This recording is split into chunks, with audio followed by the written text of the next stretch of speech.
मैंने 2 पार्ट पहले बना दिए हैं इस वीडियो के, ये 3rd पार्ट है और इसके अंदर 11th क्लास का final exam paper 10 region school का हम लोग सॉल्व कर रहे हैं, जो 24 फरवरी को हेल्ड हुआ है। ठीक है, तो ये इसको जब हम सॉल्व करेंगे तो काफ़ी कुछ आपको हेल्प मिल जाएगी जिनके अभी पेपर होने वाले हैं मार्च में। ठीक है, पैटर्न समझ में आ जाएगा, कैसे सॉल्व करना है ये आपको समझ में आ जाएगा। क्वेश्चन दिया हुआ है रीजन असर्शन वाला। असर्शन में दिया है molality is preferred over molarity in temperature varying conditions. ये बात सही है।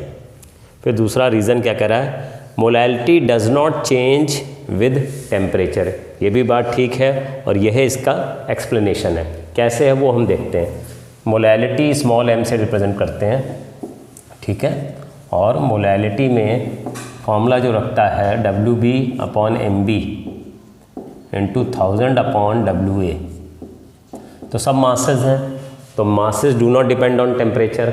ठीक है, जबकि मोलैरिटी में कैपिटल M होता है, उसमें क्या होता है, वॉल्यूम इन्वॉल्व होता है। Molarity is equal to WB/MB into 1000/वॉल्यूम।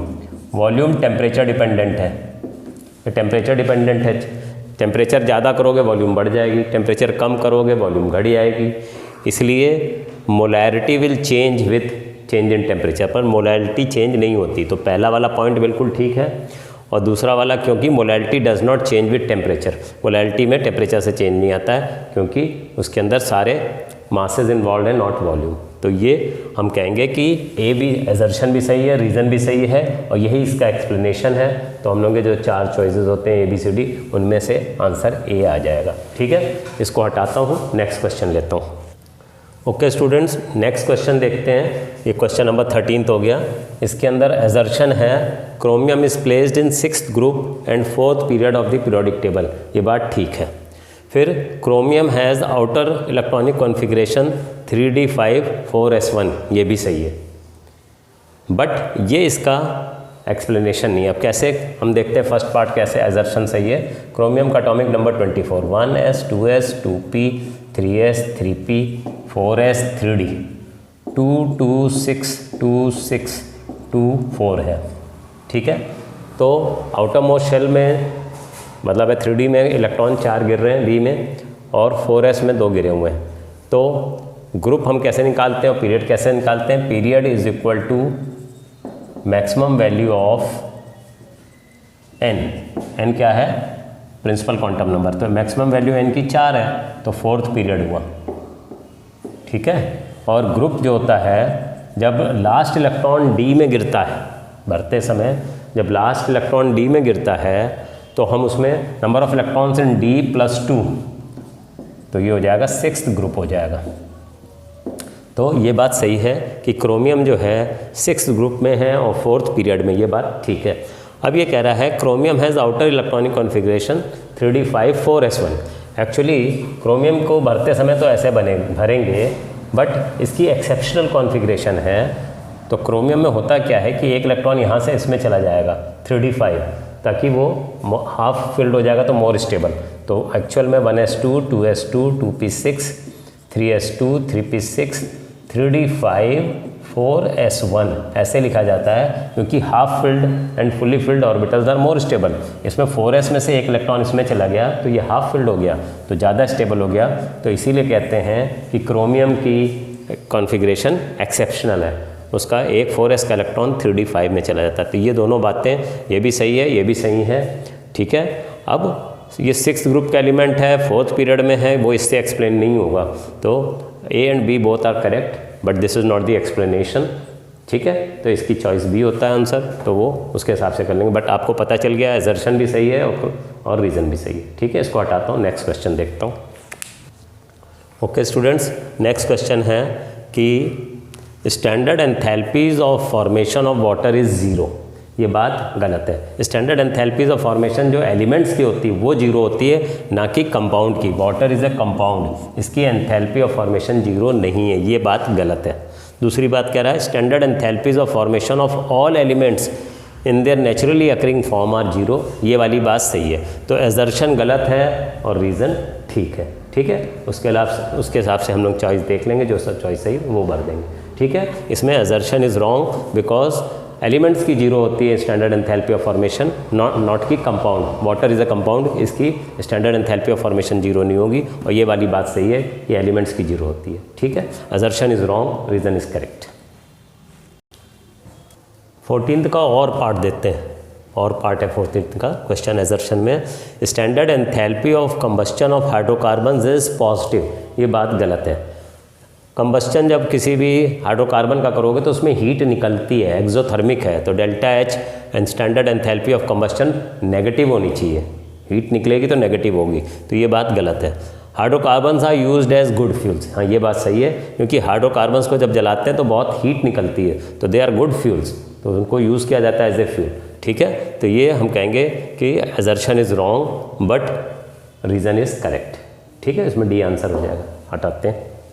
अब हम 15th क्वेश्चन पे आ जाते हैं। असर्शन दिया है IUPAC name of this compound is 1-chloro prop 2 ene। ठीक है, और दूसरा दिया है double bonds are given more priority than halogens. ये बात तो बिल्कुल ठीक है। अब ये इसका नाम ठीक है कि नहीं, इसको चेक करते हैं। ये दिया हुआ है, ठीक है, यहाँ पे क्लोरो लगा है, यहाँ पे H है, यहाँ पे CH2 है। डबल बॉन्ड की इंपॉर्टेंस ज़्यादा होती है, ये भी कह रहा है, तो पहले इधर नंबर दोगे, नहीं ना कि यहाँ 1 2 3, तो ये हो जाएगा 3-chloro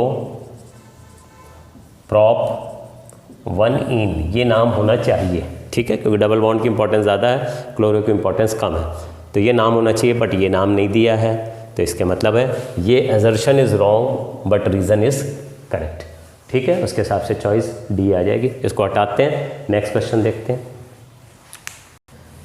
नेक्स्ट क्वेश्चन है बच्चों, असर्शन में carbon shows a very high catenation tendency. ये बात सही है, कार्बन की कैटिनेशन बहुत ज़्यादा है, इसीलिए वो एक दूसरे से लिंक होके बहुत सारे कंपाउंड्स बनाते हैं, बहुत लंबी चेन जुड़ जाती है, तो ये बात ठीक है, very high catenation tendency carbon में होती है। दूसरा, carbon carbon double bond is stronger than carbon carbon single bond, ये भी ठीक है, क्योंकि कार्बन कार्बन डबल बॉन्ड को तोड़ने में ज़्यादा एनर्जी लगती है, कार्बन कार्बन सिंगल बॉन्ड को तोड़ने में एनर्जी कम लगती है, तो असर्शन भी सही है, रीज़न भी सही है। बट कार्बन कैटिनेशन क्यों शो करता है, उसका कारण यह है कि carbon carbon single bond is quite strong, इसलिए कार्बन कार्बन की बहुत लंबी चेन हो जाती है, जुड़ते चले जाते हैं कार्बन के आपस में बहुत सारे कार्बन एटम्स, इसीलिए कार्बन का जो है सबसे ज़्यादा, हम कहते हैं कि कार्बन के अंदर सबसे ज़्यादा बॉन्ड्स बनते हैं, इसलिए कार्बन के कंपाउंड सबसे ज़्यादा होते हैं। ओके, हम इसको अभी आगे सॉल्व करते हैं। ठीक है, तो इसके अंदर हम ये कहेंगे कार्बन कार्बन में कैटिनेशन ज़्यादा होने के कारण क्या है कि carbon carbon single bond is very strong, इसलिए कैटिनेशन ज़्यादा होता है। बट ये जो कह रहा है कि कार्बन का डबल बॉन्ड स्ट्रॉन्ग होता है, सिंगल बॉन्ड वीक होता है ना, this is stronger than single single, ये बात ठीक है, पर अगर एटम्स के बीच में जो force of attraction single bond में होता है वो देखा जाए कार्बन कार्बन में सबसे बहुत ज़्यादा होता है, इसलिए कार्बन सबसे ज़्यादा कैटिनेशन की टेंडेंसी शो करता है। तो हमारा आंसर क्या है कि ये भी सही है, ये भी सही है, but it is not the logic, तो इसलिए बी आंसर होता है इसमें। ओके, हटाते हैं, नेक्स्ट क्वेश्चन देखते हैं। हाँ जी बच्चों, अब आते हैं 17th क्वेश्चन में। इसमें कह रहा है explain why real gases deviate from ideal gas behaviour. Actually जो kinetic molecular theory of gases हैं उसके अंदर दो अजम्पशंस गलत हैं, तो जो दो अजम्पशंस गलत हैं उसकी वजह से आइडियल गैस रियल गैसेज से डेविएट करती हैं। दो अजम्पशंस गलत क्या हैं? एक अजम्पशन गलत हमने ये माना इसके अंदर कि there is no force, there is no intermolecular force of there is no intermolecular force of interaction between the gas molecules, हम ये मान रहे हैं कि गैस मॉलिक्यूल्स बहुत छोटे छोटे हैं, उनके बीच में ना कोई फोर्स ऑफ अट्रैक्शन है, कोई ना रिपल्शन है, तो ये गलत एजम्पशन है।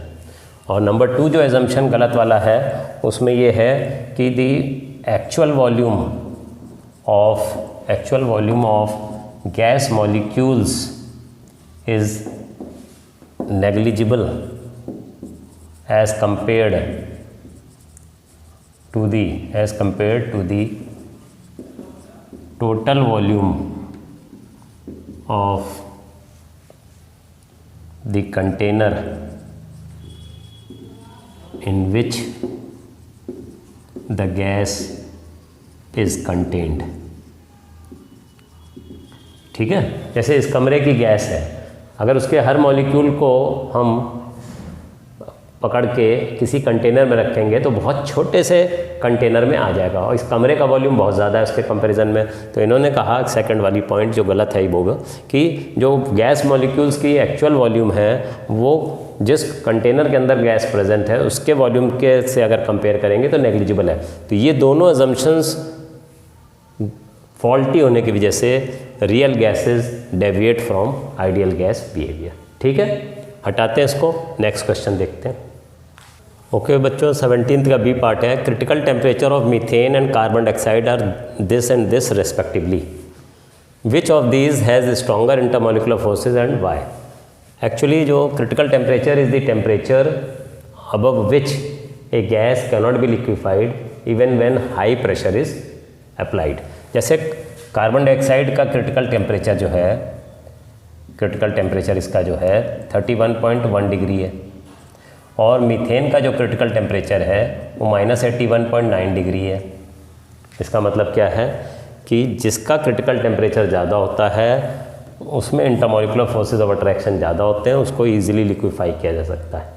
अगर हम कार्बन डाइऑक्साइड को ले लें और 40 डिग्री सेंटीग्रेड पे हम उसको लिक्विफाई करना चाहेंगे तो बहुत हाई प्रेशर लगाओगे तब भी लिक्विफाई नहीं हो पाएगा।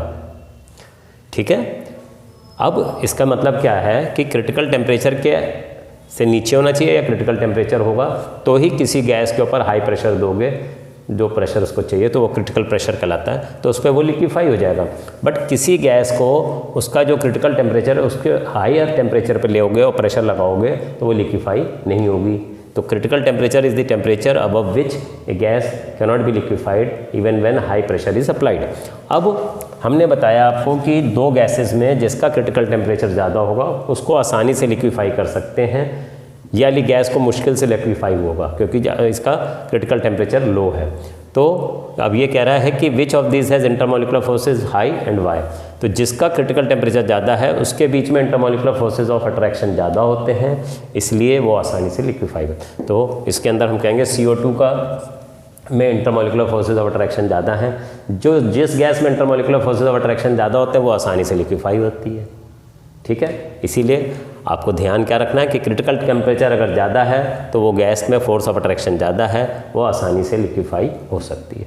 ओके, हटाता हूँ इस क्वेश्चन को, नेक्स्ट पार्ट देखते हैं इसका। ओके स्टूडेंट, 17th का C part, calculate the total pressure in a mixture of 160 gram of dioxygen and 40 gram of dihydrogen confined in a vessel of 1 dm cube at 27 degree centigrade. R की value दी हुई है। देखिए इसमें formula लगेगा PV is equal to nRT।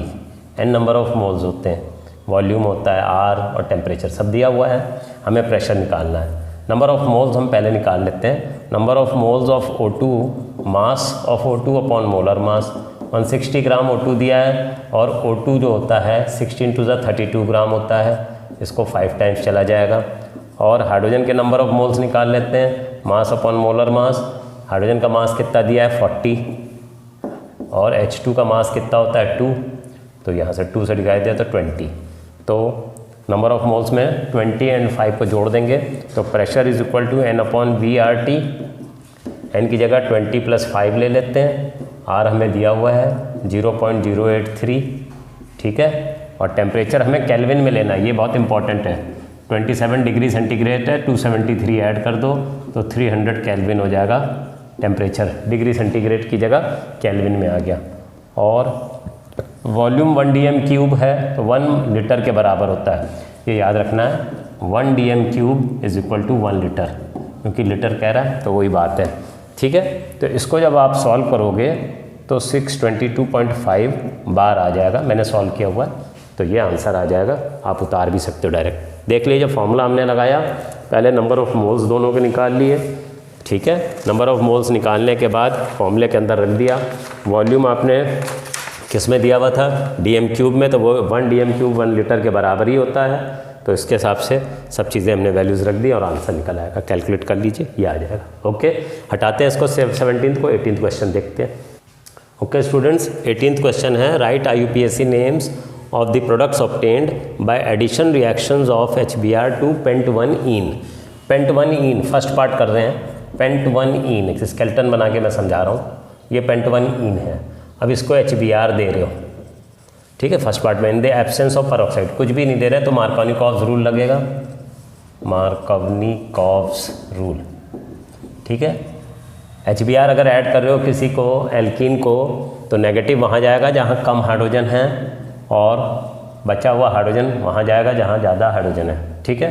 तो negative will go to that carbon which has lesser number of hydrogen, तो ये यहाँ पे आ जाएगा, Br यहाँ पे आ जाएगा और यहाँ पे ये CH3 हो जाएगा। तो ये तो फर्स्ट पार्ट में हो गया in the absence of peroxide. और in the presence of peroxide में क्या करोगे कि एंटी मार्कोनिकॉव्स रूल लगेगा, ठीक है।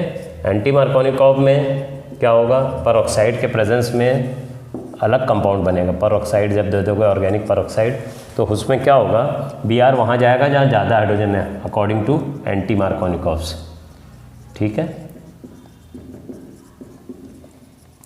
तो Br यहाँ पे आ जाएगा, तो ये CH2Br हो जाता है, ठीक है।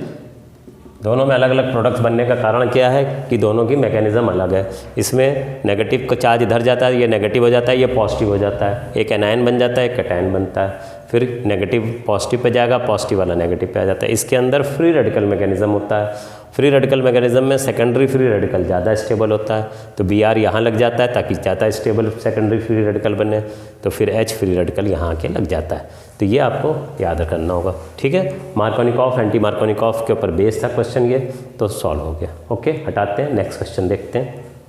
ओके बच्चों, 19th क्वेश्चन में कह रहा है diamond is covalent yet it has high melting point why. Covalent bond है डायमंड में, फिर भी मेल्टिंग पॉइंट हाई होने का कारण क्या है कि diamond has network structure, 3 dimensional network structure. एक कार्बन पे 4 कार्बन लगे होते हैं उसमें, ठीक है। तो उसकी वजह से नेटवर्क स्ट्रक्चर है and carbon carbon single bonds are very strong, therefore it is very difficult to break this bonds, that's why melting point of diamond is very high. दूसरी बात क्या है, boron is unable to form BF6 3- ion why. Boron के पास outermost shell में s orbital और p है, उसके पास d ऑर्बिटल नहीं है, तो it can not expand it's octet. Boron का एटॉमिक नंबर 5 है, 1s2 2s2 2p1, ठीक है। एक ऑर्बिटल ये है 2s का और 3 ऑर्बिटल p के हैं, तो इसकी कोवेलेंसी मैक्सिमम 4 हो सकती है। It can not have covalency of 6 क्योंकि इसके पास d ऑर्बिटल है ही नहीं, तो वेकेंट d ऑर्बिटल ना होने की वजह से boron can not form BF6 3-, ठीक है। अब नेक्स्ट क्वेश्चन है और पार्ट है, graphite is used as lubricant justify. जैसे डायमंड में चारों कार्बन, एक कार्बन से 4 जुड़े हुए हैं तो चारों इलेक्ट्रॉन्स उसके इन्वॉल्व हो जाते हैं बट बॉन्डिंग में, बट ग्रेफाइट में क्या होता है, खाली एक कार्बन में 3 जुड़े होते हैं तो एक इलेक्ट्रॉन फ्री होता है और इसका लेयर्ड स्ट्रक्चर बनता है। तो ग्रेफाइट जो होता है स्लिपरी होता है, इसलिए as it is slippery it can slide over each other, therefore it is used as lubricant. Lubricant की तरह यूज़ करते हैं। जहाँ पे टेम्परेचर ज़्यादा होता है वहाँ पे ऑयल या ग्रीस को लुब्रिकेंट की तरह यूज़ ना करके ग्रेफाइट के पाउडर को यूज़ करते हैं, क्योंकि हाई टेम्परेचर पे जल्दी से नहीं जलेगा, ठीक है। Aluminium alloys are use to make aircraft body. Actually aluminium के जो एलॉयज़ हैं जैसे ड्यूरेलिमिन है, तो वो they are hard, light, tough and resistant to corrosion. आसानी से जंग नहीं लगेगा या मतलब कोरोजन नहीं होगा, कोई इसके अनवांटेड ऑक्साइड्स, नाइट्रेट, सल्फेट्स वगैरह नहीं बनेंगे, कोरोड नहीं होगा। लाइट होता है, जो एल्युमिनियम के अलॉयज़ होते हैं they are light, tough, hard भी होते हैं and they can not be corroded easily, that's why they are used in aircraft body. Okay, तो ये चारों हो गए हमारे, इसको भी हटाते हैं, नेक्स्ट क्वेश्चन को देखते हैं। 20th क्वेश्चन का ये पार्ट है, out of the following which has higher second ionisation enthalpy, sodium और मैग्नीशियम, गिव रीजंस। सोडियम और मैग्नीशियम में से सेकंड इलेक्ट्रॉन निकालना किसका ज़्यादा मुश्किल है। एक्चुअली सोडियम का, ठीक है, एक पार्ट है, ए पार्ट, सोडियम में 281 है, तो आउटरमोस्ट शेल में से जब एक इलेक्ट्रॉन निकल जाएगा तो फिर नोबल गैस कॉन्फ़िगरेशन बचेगी, तो सेकंड इलेक्ट्रॉन निकालना बहुत मुश्किल होगा। मैग्नीशियम का क्या है, एटॉमिक नंबर 12 है, 282, आउटरमोस्ट शेल में 2 इलेक्ट्रॉन्स हैं, पहला निकाल लोगे उसके बाद दूसरा निकालना भी आसान है। थर्ड निकालना बहुत मुश्किल होगा क्योंकि नोबल गैस हो जाएगा, बट सोडियम में एक इलेक्ट्रॉन के निकलते ही नोबल गैस कॉन्फ़िगरेशन आ जाएगी, इसलिए सोडियम का दूसरा इलेक्ट्रॉन निकालना बहुत मुश्किल होगा। तो इसलिए second ionisation enthalpy, second ionisation energy for sodium will be much higher than that of magnesium, because after losing one electron sodium ion Na+ will acquire noble gas configuration which is very stable, hence its second ionization enthalpy will be very high। ठीक है, second part में कह रहा है कि electron gain enthalpy या electron affinity of chlorine is more negative than fluorine. Actually fluorine का size छोटा है और क्लोरीन का साइज़ उससे थोड़ा बड़ा है, तो होता क्या है कि फ्लोरीन में से कोई एक्स्ट्रा इलेक्ट्रॉन दोगे तो -333 किलो जूल्स पर मोल एनर्जी छोड़ेगा, बट क्लोरीन के केस में 349 किलो जूल्स पर मोल छोड़ेगा। आपको वैल्यूज़ नहीं भी याद है तो भी कोई फ़र्क नहीं, मैं समझाने के पर्पज़ से वैल्यूज़ बता रहा हूँ। एक्चुअली फ्लोरीन का साइज़ छोटा है, तो जब वो एक्स्ट्रा इलेक्ट्रॉन लेता है तो इंटर इलेक्ट्रॉनिक रिपल्शन हो जाता है, उसकी वजह से फ्लोरीन की इलेक्ट्रॉन गेन एंथैल्पी क्लोरीन से कम हो जाती है। अदरवाइज़ पीरियोडिक टेबल में फ्लोरीन की इलेक्ट्रॉन गेन एंथैल्पी सबसे ज़्यादा नेगेटिव होनी चाहिए थी, बट सेकंड हो जाता है फ्लोरीन, फर्स्ट हो जाता है पीरियोडिक टेबल तो सबसे ज़्यादा electron gain enthalpy negative chlorine की है, फ्लोरीन सेकंड हो गया है। उसका कारण है कि फ्लोरीन बहुत छोटा है साइज़ में, जब एक्स्ट्रा इलेक्ट्रॉन लेता है तो इंटर इलेक्ट्रॉनिक रिपल्शन हो जाता है, उसकी वजह से इसकी इलेक्ट्रॉन गेन एंथैल्पी क्लोरीन से कम हो जाती है। ओके, हटाता हूँ, नेक्स्ट क्वेश्चन को देखते हैं। हाँ बच्चों, नेक्स्ट क्वेश्चन 21 देखते हैं। Find bond order of O2- and O2+ and explain which has greater bond length, also discuss their magnetic character. तो पहले हमें इनकी मॉलिक्यूलर ऑर्बिटल कॉन्फ़िगरेशन लिखते हैं। σ1s, σ*1s, σ2s, σ*2s, फिर σ2pz होता है इसमें, ये ध्यान रखना है। फिर π2px is equal to π2py, फिर σ2, फिर π*2px is equal to π*2py, फिर σ*2pz। ये कॉन्फ़िगरेशन होती है ऑक्सीजन के लिए। अब O2- में, O2 में 16 है तो O2- में 17 इलेक्ट्रॉन्स हैं, 2, 4, 6, 8, 10, 12, 14, 2, 16 एंड 1, 17। ठीक है, इन दोनों की एनर्जी बराबर है, एक को 2 दे दो, एक को 1 देना पड़ेगा। तो बॉन्ड ऑर्डर क्या होता है, बॉन्ड ऑर्डर ऑफ O2- लेना है हमें, तो Nb - Na/2, number of bonding electrons minus number of anti bonding divided by 2। जिस पे स्टार लगा है वो एंटी बॉन्डिंग, जिस पे नहीं लगा वो बॉन्डिंग है। 2, 4, 6, 8, 10, बॉन्डिंग के 10 हो गए, एंटी बॉन्डिंग के 7 बचेंगे, 2, 4, 6, 7। तो 3/2 इज इक्वल टू 1.5। एक अनपेयर्ड इलेक्ट्रॉन है तो ये पैरामैग्नेटिक होगा। इन्होंने मैग्नेटिक कैरेक्टर भी पूछा है, ठीक है ना, डिस्कस द मैग्नेटिक कैरेक्टर, तो ये पैरामैग्नेटिक होगा। अब बॉन्ड ऑर्डर ऑफ O2+ देखते हैं। O2+ में कितने इलेक्ट्रॉन्स होंगे, एक कम हो गया, 16 में से 15 इलेक्ट्रॉन्स बचे। 2, 4, 6, 8, 10, 12, 14, एक इलेक्ट्रॉन यहाँ पे रख लो कहीं पे भी, तो यहाँ रख लेते हैं, तो ये 15 हो गए। बॉन्डिंग में कितने हैं, 10 हैं, 2, 4, 6, 8, 10। एंटी बॉन्डिंग में बचे 5, 2, 4 और एक 5/2 is equal to 5/2 is equal to 2.5। तो इसमें भी अनपेयर्ड है तो ये भी पैरामैग्नेटिक है। ठीक है, अब इन्होंने कहा है find bond order and explain which has greater bond length. जिसका बॉन्ड ऑर्डर ज़्यादा होता है उसकी बॉन्ड लेंथ कम होती है, तो इसकी बॉन्ड लेंथ कम होगी, इसकी बॉन्ड लेंथ ज़्यादा होगी। बॉन्ड लेंथ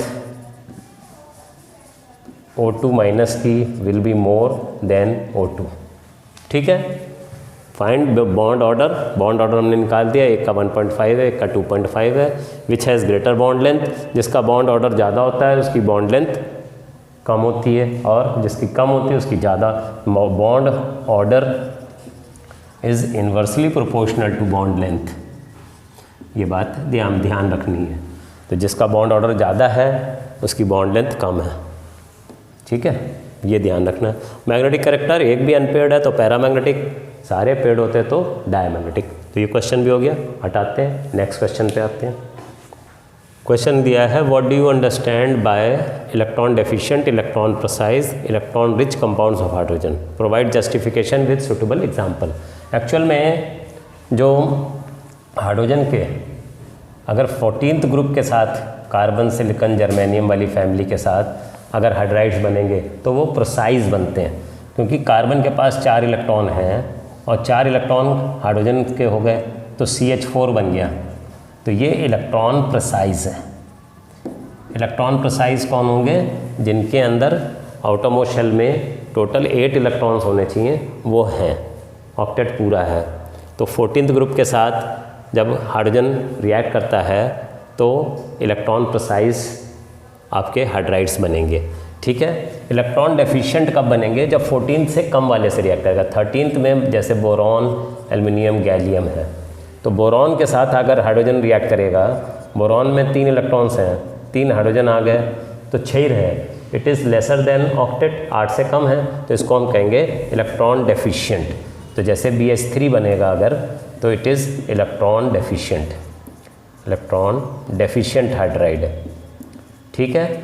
और 14th के बाद वाले अगर हैं, 15, 16, 17th हैं, उनके साथ अगर हाइड्रोजन रिएक्ट करेगा, मान लो 17th वालों के साथ रिएक्ट करता है, ठीक है। फ्लोरीन है, जैसे फ्लोरीन, क्लोरीन, तो फ्लोरीन के बाद 7 इलेक्ट्रॉन्स हैं, ठीक है। अब एक इसके साथ हाइड्रोजन रिएक्ट कर दिया तो HF बनेगा, बट फिर भी लोन पेयर 3-3 हैं। जब किसी के साथ हाइड्रोजन रिएक्ट कर रहा है उसके ऊपर लोन पेयर बच रहे हैं, ऑक्टेट तो कंप्लीट है ये, बट लोन पेयर भी हैं, तो इट इज़ इलेक्ट्रॉन रिच। ये जो थर्ड वाली बात कर रहे हैं हम, ये इलेक्ट्रॉन रिच हो गया। ऐसे ही जैसे मान लो 15th की बात करें, नाइट्रोजन फॉस्फोरस वाली फैमिली, नाइट्रोजन के पास 5 इलेक्ट्रॉन्स हैं और 3 इसने हाइड्रोजन से शेयर कर लिए, तो ऑक्टेट तो पूरा हो गया, बट लोन पेयर है तो इट इज़ डोनेट कर सकता है, तो इट इज़ इलेक्ट्रॉन रिच। तो NH3 भी इलेक्ट्रॉन रिच हाइड्राइड है। ऐसे ही वाटर में ऑक्सीजन जो है 16th ग्रुप का है, तो उसमें 4 इलेक्ट्रॉन्स अलग कर लो, 2 इलेक्ट्रॉन्स को बॉन्ड कर दो, तो 4 पेयर हो गए, तो ऑक्टेट तो कंप्लीट है पर लोन पेयर है, तो this is also, water is also electron rich hydride, ठीक है, ये इलेक्ट्रॉन रिच है। तो ये आपको कहना है कि जब ऑक्टेट पूरा हो और लोन पेयर भी ना हो कोई, सारे बॉन्डेड हैं, तो वो इलेक्ट्रॉन प्रिसाइज है। बट ऑक्टेट ही नहीं पूरा हो रहा है, तो 14th ग्रुप के पहले वाले के साथ जब हाइड्रोजन रिएक्ट करता है एलिमेंट से, तो ऑक्टेट पूरा नहीं हो रहा है, ठीक है। 6 इलेक्ट्रॉन्स, 3 इसके थे, 3 हाइड्रोजन के आ गए, तो 3 ही पेयर हैं, तो ये इलेक्ट्रॉन डेफिशिएंट कहलाएगा। और जो 14th के बाद वालों के साथ हाइड्रोजन अगर रिएक्ट करता है तो उसके अंदर लोन पेयर रहते हैं, ऑक्टेट भी पूरा होता है, तो उनको कहते हैं इलेक्ट्रॉन रिच हाइड्राइड्स। ओके, हटाते हैं इसको। हाँ जी बच्चों, 20 सेकंड का और पार्ट है। Write chemical reaction to show the amphoteric reducing and oxidising nature of water. Amphoteric का मतलब है जो एसिडिक और बेसिक बिहेवियर दोनों शो करे।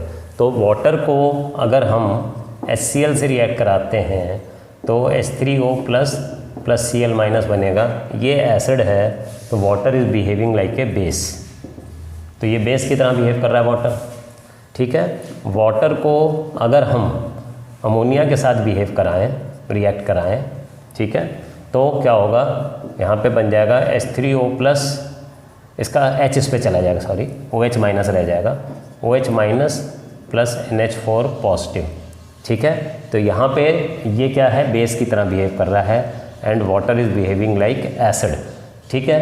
तो यहाँ पे एसिडिक और बेसिक बिहेवियर दोनों शो कर रहा है, तो ये हो गया एम्फोटेरिक बिहेवियर।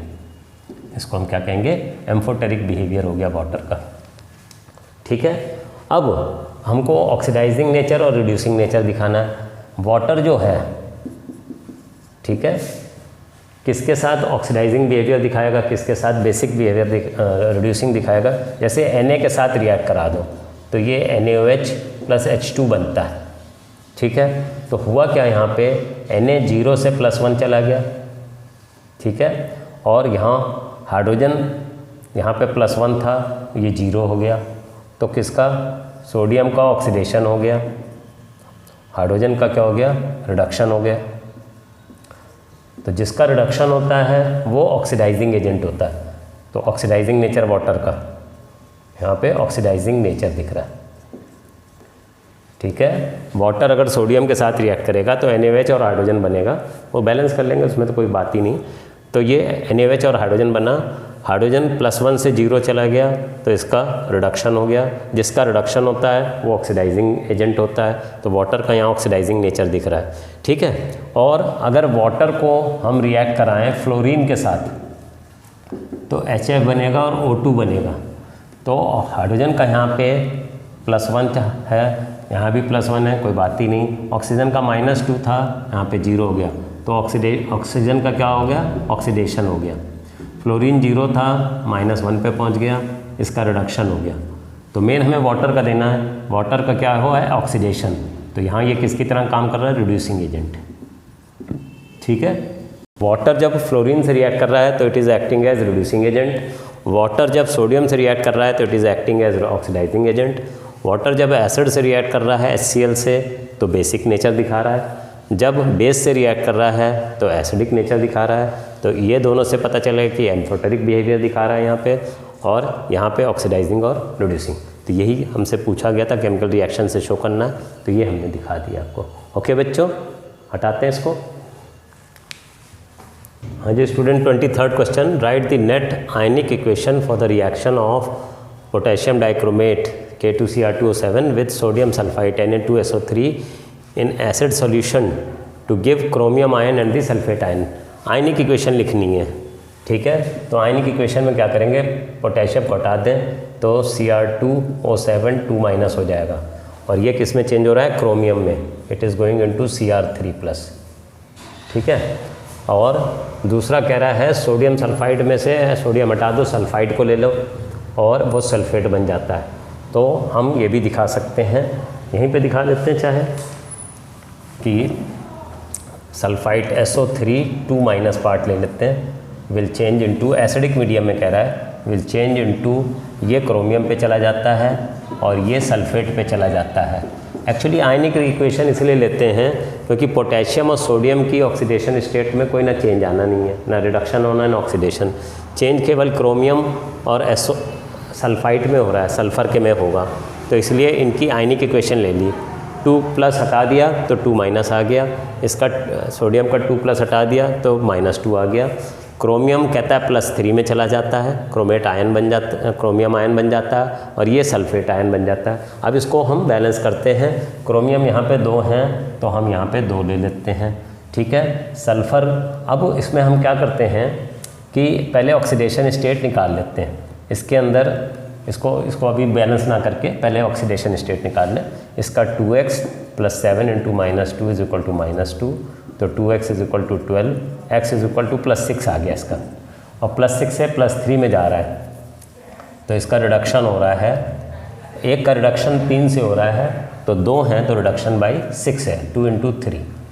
अब सल्फ़र का यहाँ पे x + 3 × -2 = -2, x = 4 है यहाँ पे, और यहाँ पे सल्फ़र का x + 4 × -2 = -2, x = 6, +6 ऑक्सीडेशन स्टेट है, तो यहाँ इसका ऑक्सीडेशन हो रहा है बाई 2, ठीक है। +4 से +6 जा रहा है, इसका ऑक्सीडेशन बाई 2, इसका +6 से +3 जा रहा है, रिडक्शन बाई 3 है, पर 2 क्रोमियम है तो इसलिए रिडक्शन बाई 6। इसका 2 और इसका 2 कैंसिल, इसको 6 लिख दो तो ये कैंसिल हो जाएगा, यहाँ 3 बचा। इसके 3 से इसको रिएक्ट करा, मल्टीप्लाई कर दो, और इसके 1 से इसको क्रॉस मल्टीप्लाई करते हैं, Cr2O7 2- और 3SO3 2- will give you Cr3+ + SO4 2-, ठीक है। अब क्रोमियम यहाँ पे 2 हैं तो इसको भी 2 कर दो, सल्फ़र यहाँ पे 3 है तो इसको 3 कर दो। एटम्स को बैलेंस करना है जो लेफ़्ट एंड राइट है। इसके बाद ऑक्सीजन देखो, यहाँ 7 और 9 है, 16 ऑक्सीजन है, यहाँ पे 3 × 4 = 12 है, तो जिधर ऑक्सीजन कम हो उतने वाटर दे दो। 4 ऑक्सीजन कम थे, 4 वाटर दे दिए। यहाँ पे 8 हाइड्रोजन है, यहाँ 1 भी नहीं है, तो यहाँ 8 H+ ले लो। एसिडिक मीडियम में करना है क्यों, तो H+ आएगा। चार्ज देख लेते हैं, ये -2 है, ये -6 है, ये +8 है, तो ओवरऑल चार्ज 0 है। यहाँ पे +6 ये दिख रहा है, -6 वो दिख रहा है, तो 0 है। तो charge and atoms are balanced. तो ये एक बैलेंस इक्वेशन हो गई। पहले हमने क्रोमेट आयन ले लिया, सल्फाइड आयन ले लिया, ये क्रोमियम आयन में जा रहा है, वो सल्फेट में जा रहा है, ऑक्सीडेशन स्टेट निकाल के ये इसका रिडक्शन बाई 6 हो रहा है, इसका ऑक्सीडेशन बाई 2 हो रहा था, क्योंकि ये एक दूसरे के मल्टीपल है तो काट लिया, तो इसके 3 से इसको मल्टीप्लाई कर दिया, ये कर दिया, इसके 1 से उसको करा, एटम्स को पहले बैलेंस किया जिनका ऑक्सीडेशन हुआ है या रिडक्शन, फिर ऑक्सीजन को बैलेंस किया। ऑक्सीजन इधर 4 कम थे तो 4 वाटर दे दिया, वहाँ 8 हाइड्रोजन थे तो यहाँ 8H+ दे दिया एसिडिक मीडियम में, चार्ज और एटम बैलेंस हो गए तो इक्वेशन इज़ बैलेंस्ड। ठीक है, तो इसको भी हटाते हैं, नेक्स्ट क्वेश्चन पे आते हैं। ओके स्टूडेंट्स, नेक्स्ट क्वेश्चन 24 कह रहा है identify the substance oxidised, reduced, oxidising agent, reducing agent for each of the following reactions. तो सबकी पहले ऑक्सीडेशन स्टेट निकाल लें। यहाँ पे हाइड्रोजन कम इलेक्ट्रोनेगेटिव है, नाइट्रोजन ज़्यादा है, तो 2x + 4 = 0, 2x = -4, x = -2। नाइट्रोजन की -2 है यहाँ पे एलिमेंट के फॉर्म में तो इसकी 0 है, तो नाइट्रोजन का क्या हो रहा है, यहाँ पे ऑक्सीडेशन हो रहा है। ठीक है, जिसका ऑक्सीडेशन होता है वो क्या होता है, रिड्यूसिंग एजेंट होता है, तो इसका ऑक्सीडेशन हो रहा है तो इट इज़ रिड्यूसिंग एजेंट। ठीक है, फिर यहाँ पे ऑक्सीजन का -1 होता है क्योंकि परऑक्साइड है, यहाँ पे ऑक्सीजन का -2 है। ठीक है, तो इसका क्या हो रहा है, रिडक्शन हो रहा है, जिसका रिडक्शन होता है वो क्या होता है, ऑक्सीडाइजिंग एजेंट होता है। ठीक है, ऑक्सीडेशन रिडक्शन से पता चल जाएगा, इसका -2 से 0 जा रहा है तो इसका ऑक्सीडेशन हुआ है, जिसका ऑक्सीडेशन होता है वो रिड्यूसिंग एजेंट होता है, क्योंकि इसने लॉस ऑफ इलेक्ट्रॉन किया है, तो जिसका लॉस ऑफ इलेक्ट्रॉन होता है वो ऑक्सीडेशन होता है, तो जो दूसरा लेता है उसका रिडक्शन हो जाता है, तो उसके रिडक्शन में इसकी हेल्प है, इसलिए ये रिड्यूसिंग एजेंट है। और जिसका रिडक्शन होता है, उसने इलेक्ट्रॉन लिया, इसका रिडक्शन हुआ जब इसने इलेक्ट्रॉन लिया, तो it is acting as oxidising agent, क्योंकि जैसे इसने इलेक्ट्रॉन लिया तो इसने दिया है ना, तो इसको ऑक्सीडाइज करने में इसका हाथ है, इसलिए ये ऑक्सीडाइजिंग एजेंट। ऐसे इसके अंदर देख लेते हैं कि हाइड्रोजन कम इलेक्ट्रोनेगेटिव है और ऑक्सीजन ज़्यादा इलेक्ट्रोनेगेटिव है, तो 2 हाइड्रोजन है तो 2 + कार्बन की x मान लेते हैं, ऑक्सीजन की -2 होती है तो x = 0, कार्बन की 0 ऑक्सीडेशन स्टेट है। यहाँ पे देख लेते हैं कार्बन की, ऑक्सीजन की, हाइड्रोजन की +1 होगी, कार्बन की x होगी, 2 ऑक्सीजन है तो -2, ऊपर चार्ज -1 है तो x = ये उधर चला जाएगा, +2 हो जाएगा। ठीक है, -3 उधर जाएगा तो +3, तो +2 रह गया, तो यहाँ कार्बन की +2 हो गई, तो 0 से +2 जा रहा है तो कार्बन का ऑक्सीडेशन हो रहा है, जिसका ऑक्सीडेशन होता है वो रिड्यूसिंग एजेंट होता है, ये रिड्यूसिंग एजेंट है। ठीक है, और यहाँ पे सिल्वर +1 में है और यहाँ पे सिल्वर 0 है, तो सिल्वर का क्या हो रहा है, रिडक्शन हो रहा है, जब इसका रिडक्शन हो रहा है तो ये ऑक्सीडाइजिंग एजेंट है। ठीक है, लेफ्ट हैंड से ही पता कर लेते हैं किसका ऑक्सीडेशन हो रहा है, किसका रिडक्शन हो रहा है। इसका ऑक्सीडेशन हो रहा है तो ये रिड्यूसिंग एजेंट है, इसका रिडक्शन हो रहा है तो ये ऑक्सीडाइजिंग एजेंट है। इसका ना ऑक्सीडेशन ना रिडक्शन, हमको इन्हीं दोनों से आइडिया लग गया। ओके, तो हटाते हैं बच्चों, इसको भी हटाते हैं, नेक्स्ट क्वेश्चन देखते हैं। ओके स्टूडेंट्स, 25th का first part, why does the solubility of alkaline earth metal hydroxides in water increase down the group. तो alkaline earth metal beryllium magnesium वाली फैमिली, बेरिलियम मैग्नीशियम बेटा मांगे कार स्कूटर बाप राजी, ये वाली फैमिली। तो कह रहा है down the group solubility of alkaline earth metals hydroxides in water increases. Actual में डाउन द ग्रुप सॉल्युबिलिटी बढ़ने का कारण ये है कि hydration enthalpy is more than lattice enthalpy, क्योंकि हाइड्रोक्साइड कोई भी हो, BeOH होल ट्वाइस मान लो है, OH- आयन तो सब में कॉमन है, साइज़ तो सेम है उसका, बट डाउन द ग्रुप जाओगे कैटायन का साइज़ बढ़ता जा रहा है, तो जैसे जैसे कैटायन का साइज़ बढ़ेगा लैटिस एंथैल्पी कम हो जाएगी। अब down the group lattice enthalpy भी कम हो रही है, हाइड्रेशन भी कम हो रही है, पर lattice enthalpy is decreasing more rapidly than hydration enthalpy, तो इसलिए हाइड्रेशन एंथैल्पी थोड़ी ज़्यादा होती है, इसलिए इसके हाइड्रोक्साइड्स डाउन द ग्रुप उनकी सॉल्युबिलिटी बढ़ जाती है। ठीक है, जब भी हाइड्रेशन एंथैल्पी ज़्यादा होगी लैटिस एंथैल्पी से तो सॉल्युबिलिटी ज़्यादा होगी, डिज़ोल्व हो जाएगा। तो इनके अंदर जो हाइड्रोक्साइड्स हैं इस ग्रुप के, उनमें down the group lattice enthalpy घट रही है और हाइड्रेशन भी घट रही है, but lattice is decreasing much rapidly than hydration enthalpy.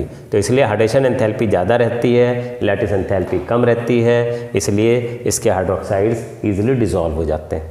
Second part में, in what ways lithium shows similarities to magnesium its chemical behaviour. Actually lithium और मैग्नीशियम में डायगोनल रिलेशनशिप है, ठीक है। और इन दोनों में देखा गया है कि लिथियम नाइट्राइड और मैग्नीशियम नाइट्राइड Mg3N2 ये डायरेक्टली बन जाते हैं। Lithium and magnesium both react with nitrogen directly to form these nitrides, ठीक है। जबकि इनके एलिमेंट्स, फर्स्ट ग्रुप के एलिमेंट्स और मैग्नीशियम सेकंड ग्रुप के एलिमेंट्स, और लोग नाइट्रोजन से डायरेक्टली रिएक्ट के नाइट्राइड्स नहीं बनाते। दूसरी बात क्या है कि लिथियम कार्बोनेट और मैग्नीशियम कार्बोनेट को हीट करोगे तो ये डिकम्पोज करके ऑक्साइड एंड कार्बन डाइऑक्साइड बनाएंगे, जबकि और जो इनके कंपाउंड्स हैं, इनके और जो मेंबर्स हैं इनके ग्रुप के, वो ऐसा नहीं करते। इसके अलावा अगर केमिकल प्रॉपर्टी में देखा जाए तो लिथियम का जो ऑक्साइड है और मैग्नीशियम का जो ऑक्साइड है, इनको एक्सेस ऑक्सीजन से रिएक्ट करोगे तब भी सुपर ऑक्साइड नहीं बनेंगे, क्योंकि इनके साइजेस छोटे हैं, इसलिए ये सुपर ऑक्साइड नहीं बनाएंगे। तो ये तो केमिकल में हो गया।